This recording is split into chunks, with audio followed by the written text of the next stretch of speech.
Egunon ikasle maiteak. Bueno, gaur atmosferaren gerusak landuko ditugu.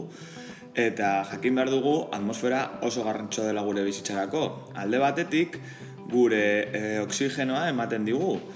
Beste batetik eguzkiaren erradiaziogatik edo babesten gaitu.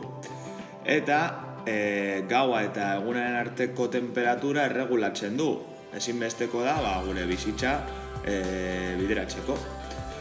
Baina jakin behar dugu atmosferan hainbat geruza daudela.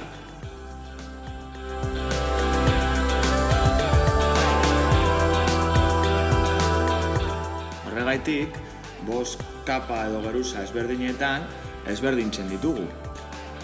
Alde batetik troposfera, estratosfera, mesosfera, termosfera da ionosfera eta exosfera.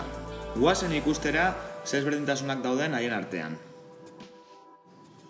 Bueno, hasteko troposfera dugu. Troposfera lurratik gertuen dagoen geruza da, 12 kilometrotara gehienez jota. Eta geruza honetan fenomeno meteorologikoak sortzen dira. Lurra, euria eta hegazkinak ametik doaz ere. Bueno, honen ostean estratosfera dugu. Estratosfera lurratik 50 kilometro, 70 kilometrotara dago. Eta oso garrantzitsua da, zergatik ozono geruza dugulako hemen. Eta ozono geruzak zer egiten du, eguzkiaren izpi ultravioletatik babesten gaitu. Beraz, oso garrantzitsua da, bestela gaixotasun pilo izango genituzke.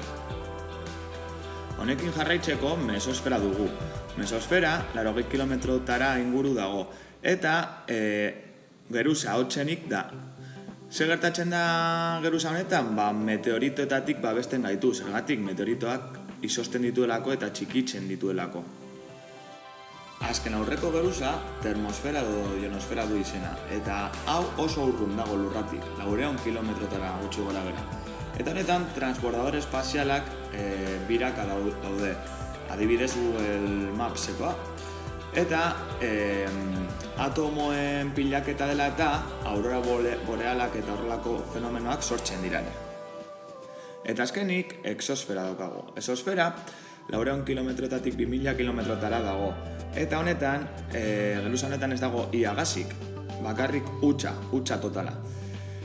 Eta, hau izan dira atmosferaren geruza guztiak, eta ikusi dugu atmosferaren garrantzia eta zer funtzio daukan gure bizitzarekiko, ez da? Beste bat arte.